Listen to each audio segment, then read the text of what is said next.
abych vás jménem oprašovacího spolku Náš Kozlov srdečně přivítala na naší vůbec první noci kostelů zde v kostele na nebesití Panny Marie v Kozlově. Tento kostel je srdcem naší obce a náš spolek se snaží, aby toto srdce stále plouhlo. Dnes večer otevíráme jeho brány do kořán pro vás, pro každého z vás. Není to jen historickou památkou nebo pouhou stavbou z kamene a dřeva. Je to místo, které po staletí formovalo osudy našeho kraje, místo, kde se generace našich předků scházely ve svých radostech i starostech. Dnes otevíráme jeho brány, abychom ukázali, že tyto prostory stále žijí, spojují lidi a mají co říct v dnešní uspěchané době. Chceme vám ukázat jeho krásu, historii i skrytá zákoutí a proto pro vás máme připravenou komentovanou prohlídku, která bude začínat každou hodinu. Pro náš spolek je to večer plný nadšení. Věřím, že dnešní program, ať už jde o prohlídku, výstavu či setkání u hudby, vám přinese nejen nové poznání, ale také chvíle klidu, inspirace a třeba i nečekaných setkání. Aby vám u nás bylo dobře, připravili jsme pro vás malé pohoštění. Neváhejte si nabídnout kávu, čaj nebo domácí hudby. Vše je pro vás zdarma. Pokud byste chtěli naši činnost podpořit, můžete si zakoupit drobné upomínkové předměty. Každou korunou přispějete na další provoz našeho spolku a péči o Kozlov. Děkuji všem, kteří pomohli tento večer připravit a vám všem přeji nezapomenutelný zážitek. První kozlovská noc kostelů je tímto zahájena.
musel tu být kostel schopný celebrování mší a bohoslužeb.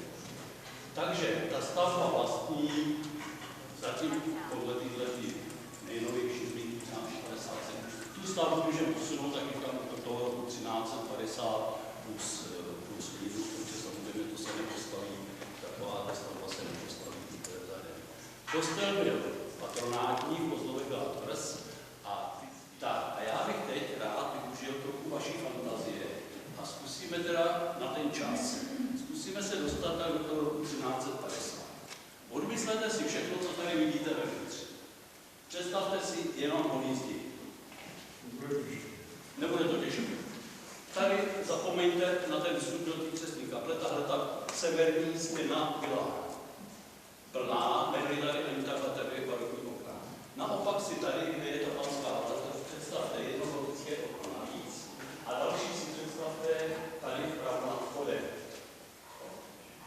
Věž, kterou jste ještě do kostela a následně ten gotický portál, taky už chodili v polovině 14. století. Věž tu nebyla. Původní věž kostela stála severně od presbytáře, tam, kde je dnešní zákristie. Která tam sloužila toho Krista a celý cyklus skončil na nebe vzkříšení. To je tady krásně vidět, jak ten Kristus to koleno má, jak leze z toho hrobu, jak vystupuje prostě nahoru vzkříšen.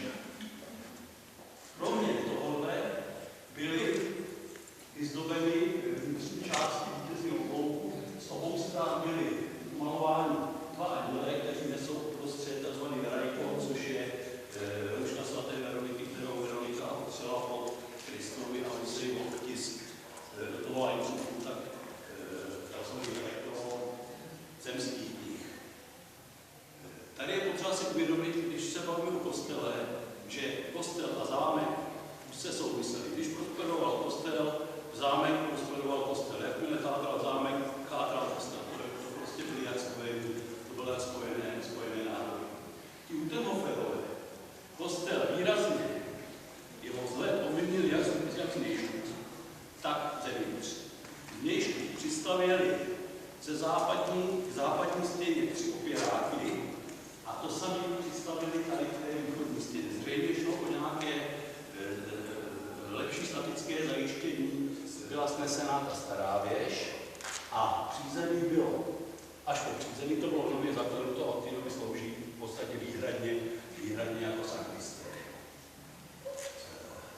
Zvony byly samozřejmě přeneseny do nové věže a měla i hodiny šly na 20 jeden šel na jih, jeden šel na východ. Byla dokončena v roce 1708. V tom roce 1708 Maximilián zároveň umírá a v budovatelských aktivitách už pokračuje ten jeho syn Franz Ferdinand. Один есть můj pastýř,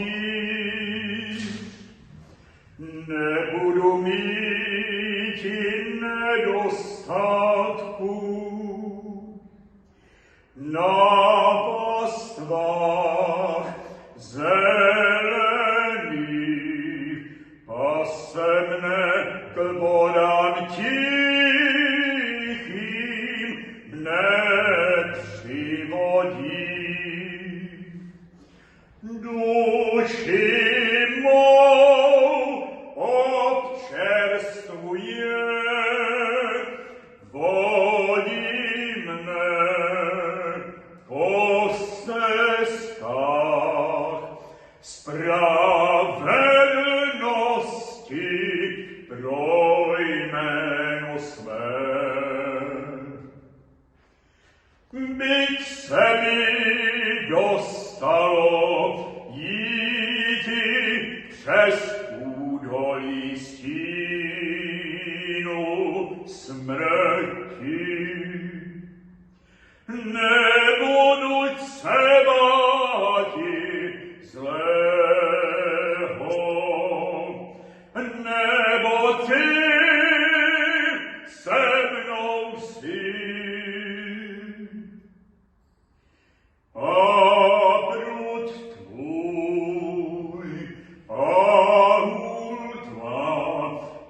Hoď mne potěšuje.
Tak se to mějte.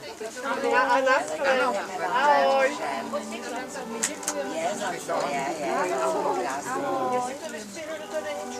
Aha, no. To má jsem to otevřel, tam bylo takhle, ale ono má tu nádrž.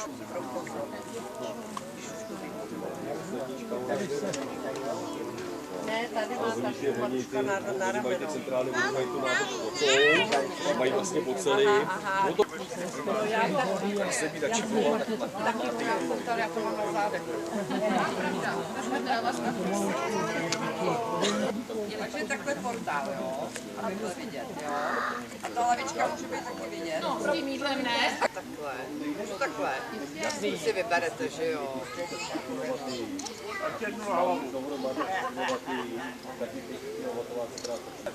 Jo.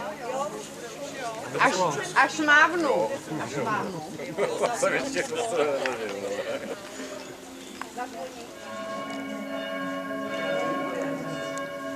Zpívejte Hospodinu píseň novou, neboť je divné věci učinil.